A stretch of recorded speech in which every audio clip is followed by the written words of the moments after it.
Hey, yo, what's up, African Fight Fam? It's your boy JB back at it again with another interview, and today is a very special day for us, ladies and gentlemen. Well, before I introduce our guest today, I'm just gonna pass it to Farouk. Farouk is here live with on in this interview with me today. Farouk, what's up? What's up, guys? Good to have you guys again here. All right. And then obviously our guest today, uh, UFC Featherweight. Nigerian boy like me, Nigerian boy like Farouk. We've been chasing Sodiq for a while. We've made a lot of content about Sodiq. But today, Alhamdulillah, Sodiq is with us today. Ladies and gentlemen, Super Sodiq I'm glad to be here. Yusuf. Glad to be here. Welcome to the show, Sodiq. How you doing? Man, I can't complain, man. Thank you guys for having me. All right, it's a pleasure. It's a Thanks pleasure. for coming. All right, it's a pleasure. Yeah. All right, so how this gonna go is we've got a bunch of questions, myself and Farouk. So we're just gonna tiki taka it between the two of us, and then you would be obviously in the middle of it. So without any further ado, without wasting any of your time, Oga Sadiq, is it okay if I call you Oga Sadiq? Oh man, that's fine. So Sadiq is fine too. All right, now Farouk, over to you. Okay. Cham, you're welcome again. So I'm just going to talk about start this from your last fight. Okay.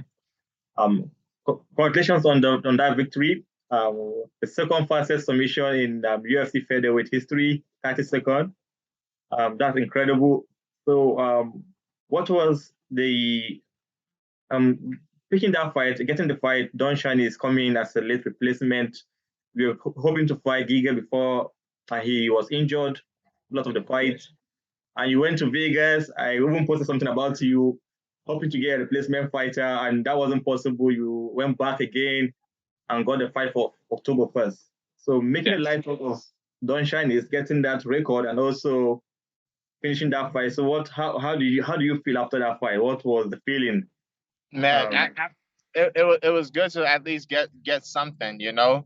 Because like mm, you said before, when the fight with Giga got canceled, I was hoping for a replacement. They was telling me they were gonna be able to find a replacement all the way until the day of the day before the weigh-ins. I think I was all the way. I flew to Vegas on Tuesday, and I was signing posters and everything. They finally told me, "Hey, Sadiq, you're not gonna be able to fight."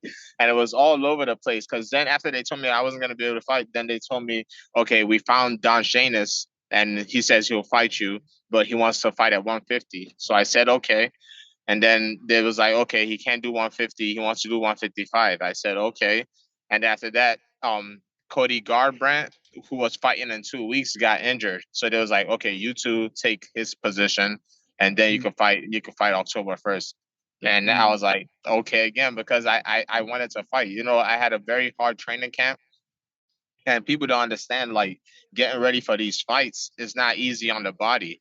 So you can't do a whole training camp and not fight at the end of the day. You have to get paid, and you have to let that go to something. You don't want to waste these training camps.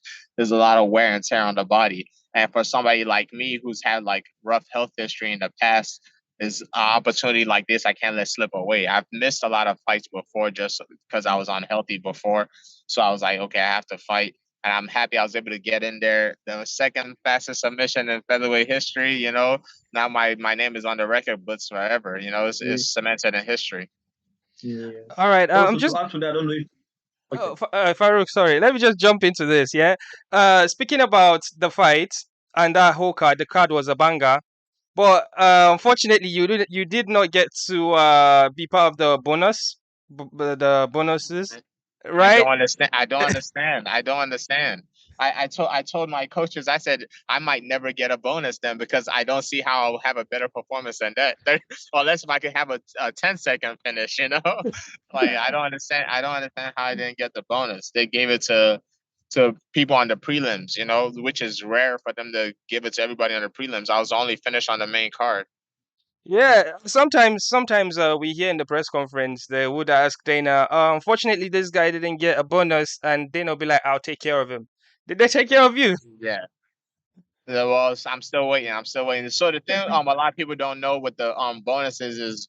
You don't get the bonus right away. You get your pay and everything right away, but the bonus it takes about I'll say like a month before they send it to you. The same thing for like pay-per-view points and everything like that is because they Mhm. have to calculate everything and then they'll take care of you. So hopefully, fingers crossed. You never know. Yeah, hopefully, hopefully. So Farouk, yeah, you wanted to say something? So yeah, also something to I don't know if you're aware about that. Your submission is the 17th fastest submission in UFC history as a whole, not featherweight. As a whole, I'll take that too. I'll take the featherweight history and all UFC, man. As long, like these are the type of things that no matter what happens, your name is like is in history. Your kids could look back and be like, okay, that's my dad. So I appreciate feats like that. Also, after the fight, it happened on the Independence Day of Nigeria, 1st October. You say some things in Yes, Yoruba, and you left. yes. Then Paul felt stunned. He was looking at Sodiq like, "What is this guy saying?" I'm not. Yeah, It's yeah. literally what you said. They're not used to hearing Yoruba on that stage. I make it a point because here in the U.S., a lot of Nigerian kids, a lot of them don't speak Yoruba very well, and I thank my mom because when we first moved here, she told us we can't speak English at home, so that's what helped me and my brother still speak Yoruba. Every once in a while, I'll say like an English word in there to like finish the sentence, but altogether, my Yoruba is pretty good. Awesome. Yeah, So, what was and the message? Can you just say that to and those asking? sorry, Farouk, go ahead, go People again. would ask him, what was he saying? They would like to know the message you're Oh, passing out. oh, oh, So if you man! can Now tell I the can't even confusion here. remember what I said. I think I Also, said I apologize for not wearing the flag. Yeah, I said I apologize for not wearing the flag, and I told them sooner or later that I'm gonna make it to number one in my division too. And the flag thing, it was so weird. They always let me wear my bandana, but that weekend they told me they said, "Hey, if you wear the flag, we're gonna fine you like a lot of money." Like so Yep. so wow. it wasn't worth it. They was like, you can't wear it anywhere that the UFC's camera are gonna catch because I think of what's going on with Russia and the Ukraine. They don't want them to wear the flag because of the war. So they said they can't just single them out. They said they're gonna do everybody. So they was like nobody could wear the flag. That was a bit weird to see, to be honest. You did look out of place without your bandana making that Yeah, I workout. look different, right? Yeah, Yeah, yeah. I realized I was like, man, when I watched the video and I look at my workout, I was like, it don't look the same. I've been wearing that flag since I can't even remember when I started. I think amateur, but in the amateur I used to carry a big flag, and then when I turned pro, I turned it into the bandana. The bandana looked cool. People don't give me enough credit, but a lot of people steal my swagger on the African on the Nigerian bandana. Yeah, yeah. I see Rafian Stutz too. He's kind of doing that as well. Yeah, yeah, yeah. Yeah. They're trying to steal my swagger. He never gave me credit for it though. Yeah. A few things looked unusual. Okay, because you always make your entrance with that song that goes and then Yes, you've got the bandana, and then when you finish, you've got this signature pose that you do. You kind of do the, I don't know yes, if the Randy Orton thing, and and yes. in this instance, you got a submission victory, which we've never seen, and then you stood up like gently and kind of like you just did it that way. I was like I was like, hey, Yeah, okay. it's because the guy he went unconscious on my body, so it was hard for me to get him off. Yes. And then the doctor just kept interrupting. He wouldn't let me do the pose right. I was trying to get in front of the camera and do it right, but the doctor was in the way. All right, Farouk, you got one. So yeah, I got a question. So after the fight, you went backstage talking to Megan O'Leary, and you call out Korean Zombie for your next fight. So how what's the possibility of getting that fight, and how soon would you like to come back to fight? So right, we're still waiting for confirmation for Korean Zombie. So I think we should know in like a month. We should be able to get a good word. Right now, I think one either I think his coach wants him to retire, and he wants one more, or vice versa, or he wants to retire, his coach wants one. It's something like that. So we're waiting to find out. But I know the UFC is going to Korea in February, and they'll Okay. need a main event. So that's why that's a great opportunity for me. I'll go fight in Absolutely. Korea. Absolutely, Awesome. absolutely, absolutely. But Sodiq, let's say for any reason that fight doesn't come through, obviously you would want to fight in the top 10 because you've been Yes, well I've been being fighting you've back been the last patient. Yeah, last you've been three patient. fights. Yeah, you've been Yeah. patient with the booking. So So if so if it doesn't come true with the Korean Zombie, it'll be based on the next couple of fights because a few good featherweight fights are happening in 2 weeks. There's one in 2 weeks and then there's one in like 4 weeks. So it'll be based on who wins those fights because those will probably be the people I get matched up with. I think I'll either get matched up with the loser between Arnold and Cater or the winner between whoever Bryce fights. yeah. Okay. Mhm. All right, Farouk, you got one. So also about asking about the Arnold and Cater fight, I was asking you that question next. Are you going to watching that fight closely, and who Oh would you like yeah, for to? sure. Yeah. I'll be watching very close. Like I said, my fight with Cater was close, but he caught me with two hard strikes in two different rounds. So depending on how good Cater does against Arnold, you Arnold, mean? or how good Arnold does against him, will let me know where the rest of us kind of lay out. Okay. Yeah. Okay. So I'm talking about Arnold again. He's your only defeat in the UFC. So talk us through that fight. What was the learning process from that fight? It was a tough fight. Yeah. It was a good fight. So What I what was really the took away from that learning fight was from that more fight? like Yeah. was a mental part of fighting. Because that fight was one of the first times I found myself being down in 2 rounds. Like most of the time in the third round, I'm usually up 2 rounds, and in that third round, I didn't make a mental switch to okay, I need to try to finish this fight. In that third round, I was still trying to just win a round. So that taught me a lesson that I can't keep fighting on autopilot. It's okay to fight on autopilot, like it got me to the UFC all the way to where I'm at. But I think at the top of the top, where how good everybody is, you have to be able to turn it on and turn it off. And that's one of the good things I took away from that. Because after that fight, I went to like sports psychologists and stuff like that, and started thinking about like, okay, the mental parts of training. And now, like at practice, I try to think about those kind of stuff. Like, okay, it's time to make decisions.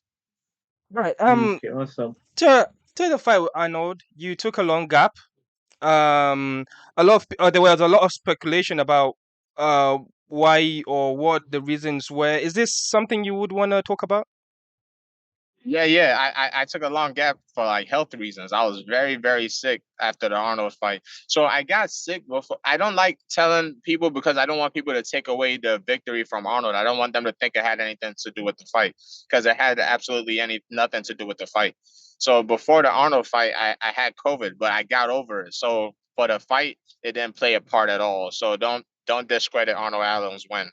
But after that, then a lot of the symptoms came back. Like a couple of weeks after the fight, a lot of the symptoms came back, and I didn't know about long haul COVID. I didn't know that was a thing.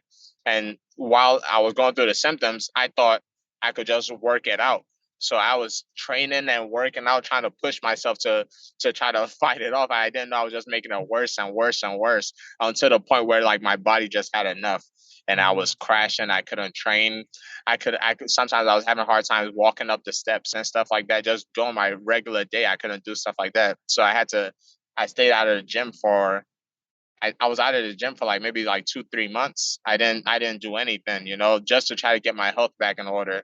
And thank God it wasn't a straight line towards being healthy, but I think all it's in the past now. I haven't had like any symptoms or anything like that since.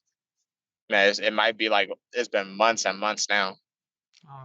We're glad that you are feeling much better now, and we wish you best wishes. We're coming, I mean, from talking about your health basically, because obviously your last fight, you did not take a dent. So, hopefully we get to, Yes, yeah, we yes. get to see you soon back That in the octagon very soon. Farouk, you got another one? Yeah. Before we move to something else, talking about your growth in the UFC. You've not had it easy. So it has been tough fight after tough fight, and then we fought about three veterans in the featherweight yes, division. And Gabriel Benitez, Andre Fili, and Alex Pereira, the guy with the afro. So yes. how was it for you fighting these people, knowing that these guys have been there, fought, and how was it?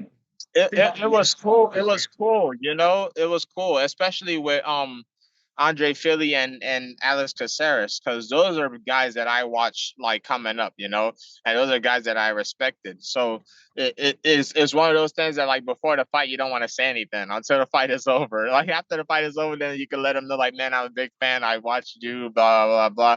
But before the fight, you got to kind of just like play it cool. And a lot of people don't realize just because of the way I fight a lot of people think I'm like a aggressive guy. They think like I'm a mean aggressive guy, but I'm actually pretty like calm and nice.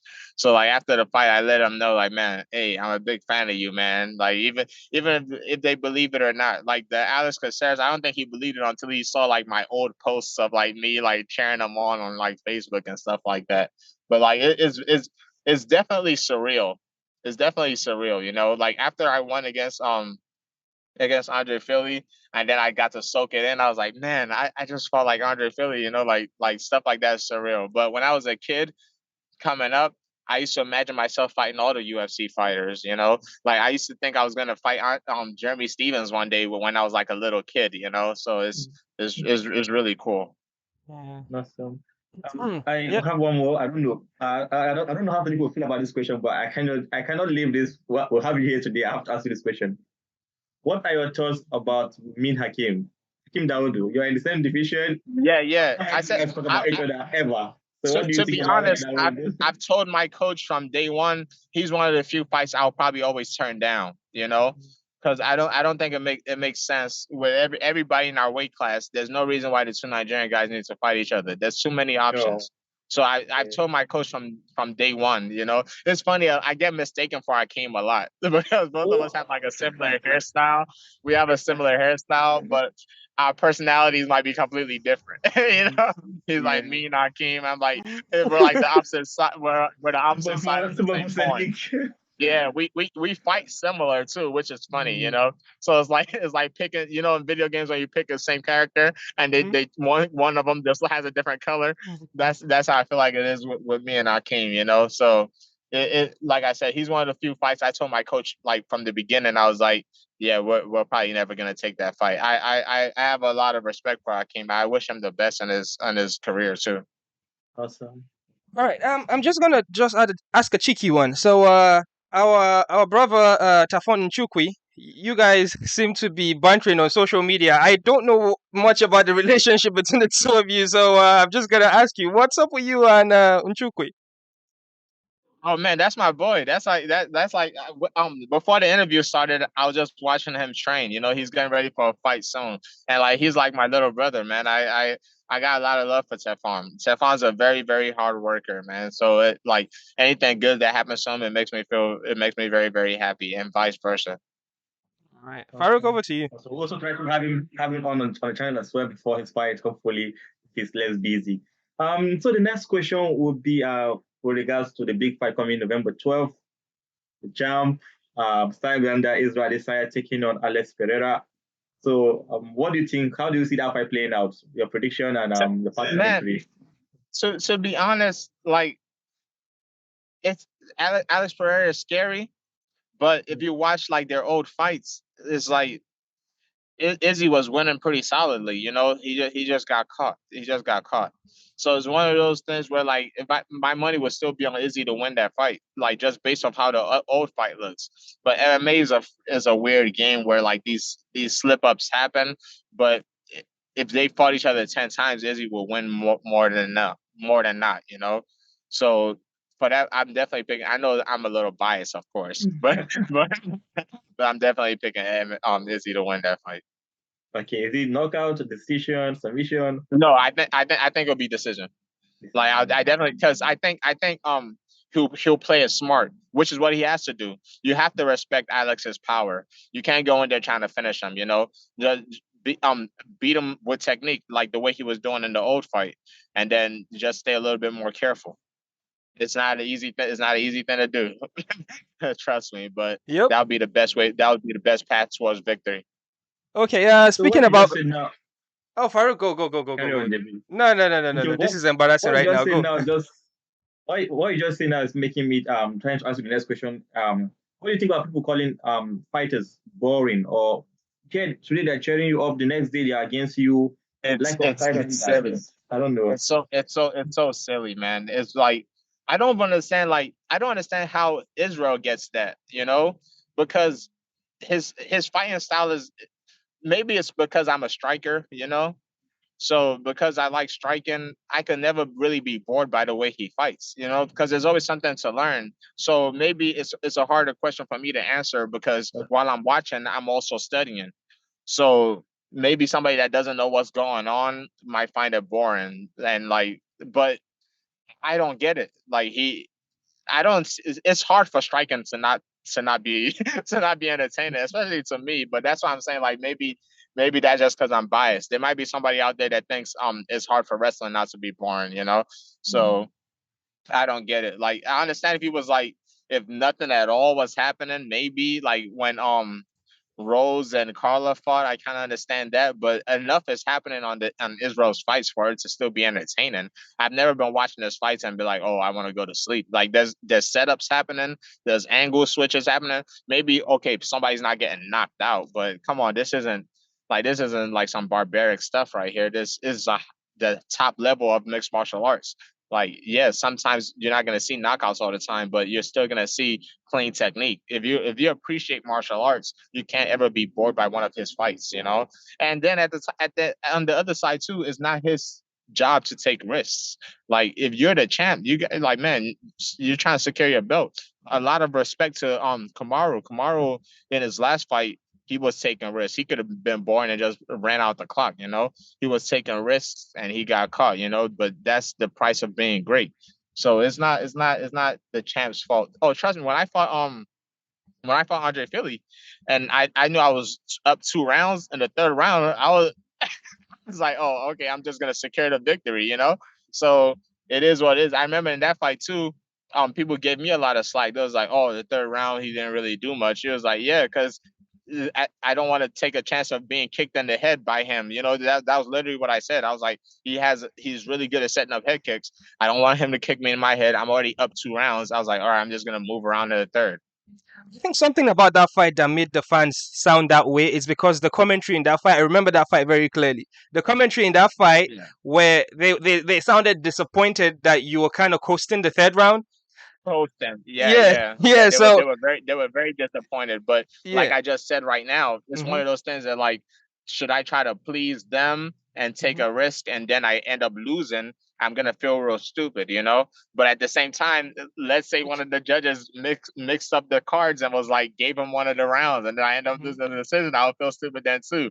But we'll never know what the right decision is. I just decided to play it safe. So there's nothing wrong with what Izzy's doing at all. And Izzy's even better because while he's playing it safe, he's still kind of executing. Mm-hmm. Yes, you mentioned Kamaru Usman, and I'm just gonna jump into that real quick. There are a lot of talks that Usman Edwards 3 would be in the UK here in March, probably next year. So, just quick prediction, please. You probably will be getting tired of these predictions now, but quick prediction: Usman Edwards 3. Oh no, I definitely pick Usman on that one. Based off the first fight, it wasn't really close, to be honest. Like I understand Edwards going for his technique and he executed it perfectly, but to be honest, that was kind of a shutout kind of fight. It was basically 5 rounds to 0, and then Usman lost in the last 50 seconds. That's the sport, but I don't see he literally just has to repeat the same thing he did in the first fight and the second fight, and he wins. Farouk, over Okay, to you. my next Okay. question to Sadiq is UFC Africa. I've seen your interview. Everybody's asking about UFC Africa. Um, this time around, Dana White is giving us positive news. UFC Africa likely to happen next year, 2023.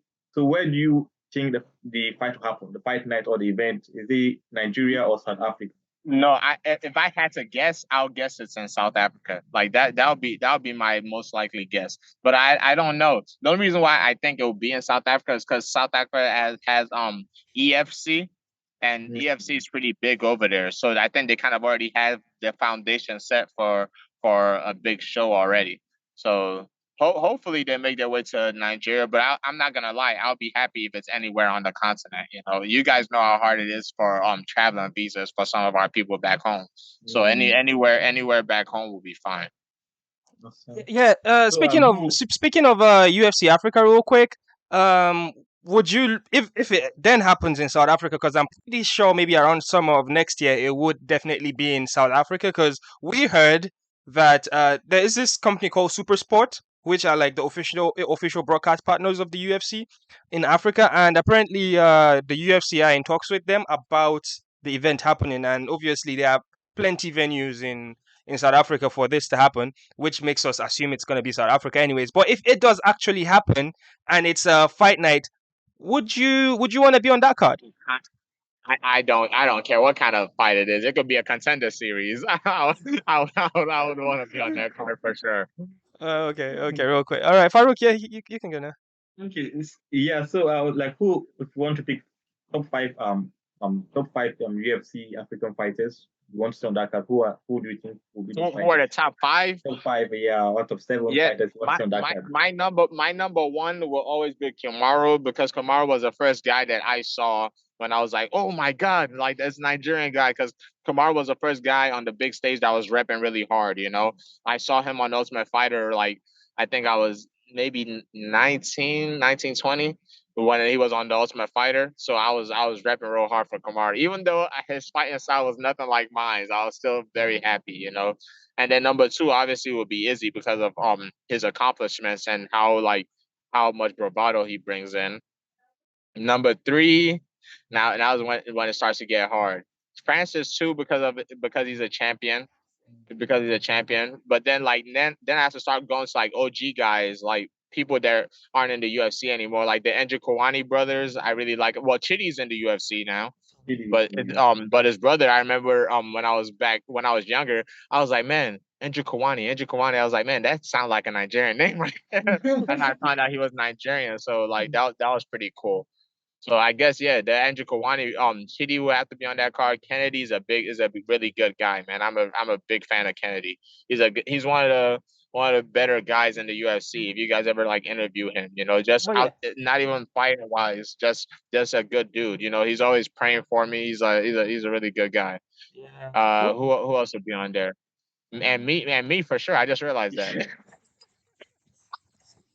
Yeah, Kennedy is a great guy. We've had him on here already, and we actually we exchanged DMs with Kennedy. And did you see his last fight? Kennedy went to Dagestan and he added some wrestling in his arsenal. Did you see that? Yeah.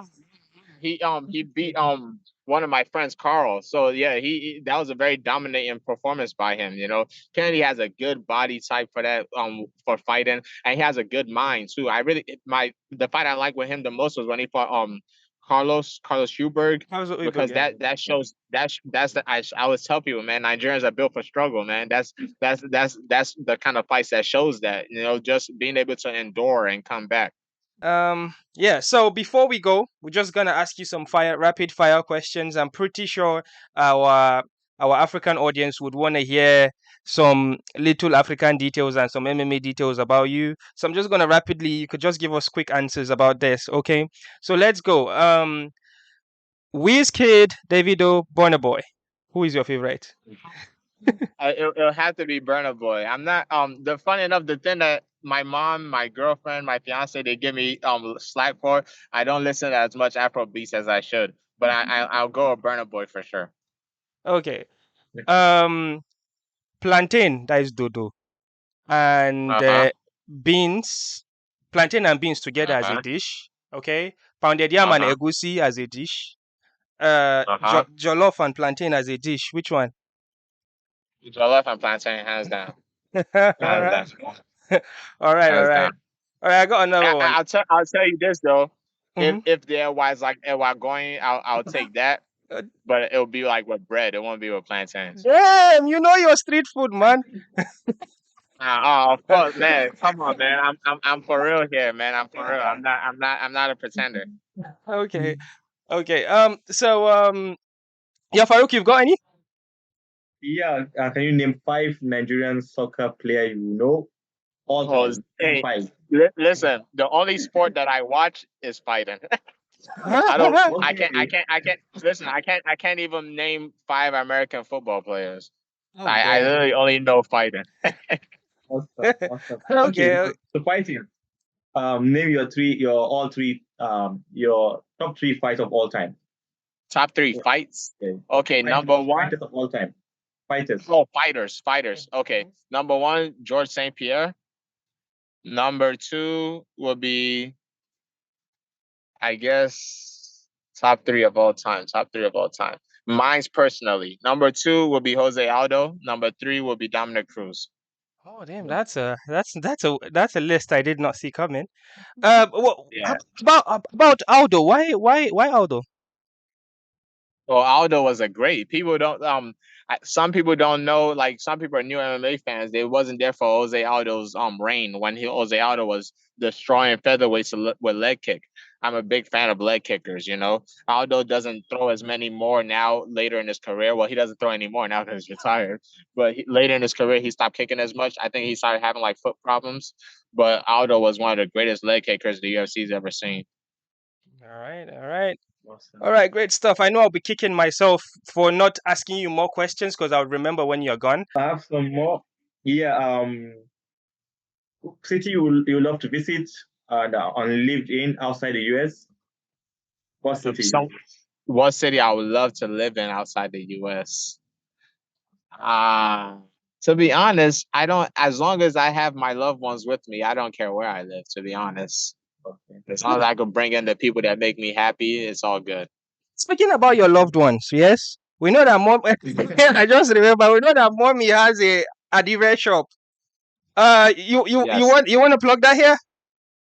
Yeah, yeah, it's Ty's at thered.com. Yeah, that's my mom's shop. My sister sends them from back home and she sells them here, you know. Yeah, Yeah, Ty's at thered.com. Yeah, support mommy's business, man. She's a very nice lady. yeah, she is. She Well, is very lovely. And about back home in Nigeria in Lagos, we've seen I think there was a time Ariel Hawani did a list of the most charitable fighters, and you happen to be on that list. And you've been doing Yeah. some stuff with, about like sharing food back home when you actually do visit. Yeah. How is that going? I do it a lot, you know. It's just not something that I like to promote. I do it. Hmm. I just did one 2 weeks ago. Hmm. It's just I don't. A lot of like if I'm not there, I'm not gonna tell people to like, oh, go record it, because I don't want it to seem Hmm. like it's not genuine, you know. Yeah. So it's something that I do almost every fight. So my sister is still back home. So a Hmm. lot of times I'll just send her money and she goes feeds a lot of people back home. You know, a lot of times it's like around like Ikorodu, like areas like that. But it's just anywhere where you could find people that are in need. It's always giving away food. We give away food and we put money in the food bags. So it's like food and money. And whenever they find out there's money inside the bag, then it gets a little crazy. Yeah, it does. It does.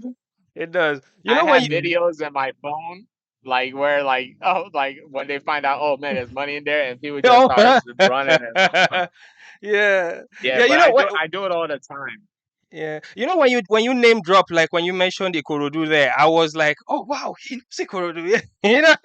Man, people don't think I'm really Nigerian. You know, like they think I be faking this. You know, it's just like when I go back home, I'm amongst the people. You know, like Mhm. my dad just sold our house, but I could send you videos of me just walking through Island Avenue all the time. You know, like that's where I grew up on Island Avenue.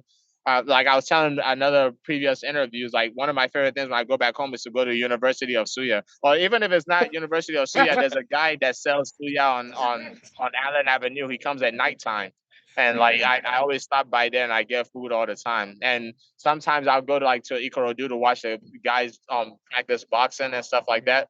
But that's really where I stay, man. Like I was stuck in America for a long time because we wasn't legal. We didn't have the right passports. We didn't have citizenship. But as soon as we got all our papers right, we went home all the time. Yeah. Speaking about Nigeria, real quick, I'm not sure if you're aware of this. There is an MMA promotion called AKO, the African Knockout. There is a show on Yeah, Netflix. they told me. they told me to come by the next time I visit. So the next time I visit, I'm gonna stop by. I'm gonna stop by there, and then there's a place where they do like dambe, where the one where they Yeah, wrap the hands. yeah, Yes. yeah. That's crazy. I told them I'll stop by too.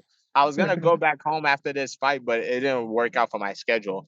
So hopefully I'll go back home soon. Yeah, I don't know if you are aware that Kamaru Usman is involved with the African Knockout. They Yes.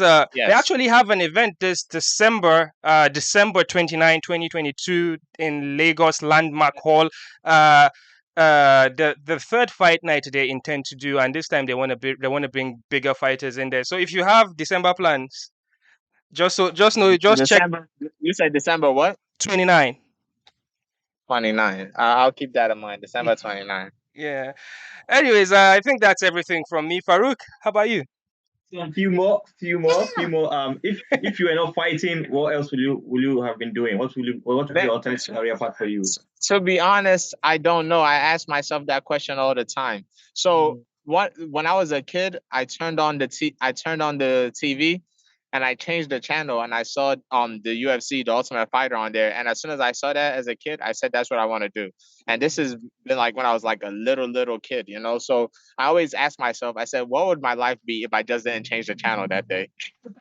Wow. Oh, wow. Who would I be today if I never changed the channel? Like that's one of those things like in the movies when they time travel and they could find one event that changed the rest of their lives. Mine Yeah. was literally just changing the channel on that one day. Wow. Wow. Oh, that's huge. And I remember way back then, there's this guy called Luke Thomas. He's an MMA guy, MMA media guy. He mentioned because he's like he was riding your bandwagon really hard when you were coming up because he was saying when he saw you fight in the amateur scenes, it was sort of like LeBron in high school back in the days because Yes. you were beating guys left and right. It wasn't fair. It wasn't fair. Now I remember one of my coaches was like, "Man, how would you feel if somebody did what you're doing to these guys to you for free?" It was like it's time. It's like you need to turn pro. You need to turn pro. Yeah, it wasn't fair. I did not see any of it, but the way Luke Thomas was saying it, I was like, damn, those kids, man. Yes. All right, Yes. Farouk. Okay. Two more questions and then we're done. Who was the toughest fight so far? My toughest fight, man, believe it or not, my toughest fight to this day happened to me when I was in the amateurs. It was my second ever amateur fight. And the reason why it was so tough is because neither one of us knew what we was doing. You know, Oh, okay. it was just two tough guys just meet in the middle and just start swinging as hard as you can. After I remember that fight, after that fight, I was so tired. I like passed out on the bleacher afterwards. We just stood in front of each other and just swung. We just knocking each other's heads left and right. To this day, like people think I'm joking, but that was probably the hardest fight I've ever had. Okay. Which is your favorite? The one you enjoyed so much you It's me versus Mike Davis. That one's easy. I'm sure it's the fans' favorite one to watch too, because that was very entertaining. It's the fight that got me my UFC contract, and it's just a fan pleasing fight.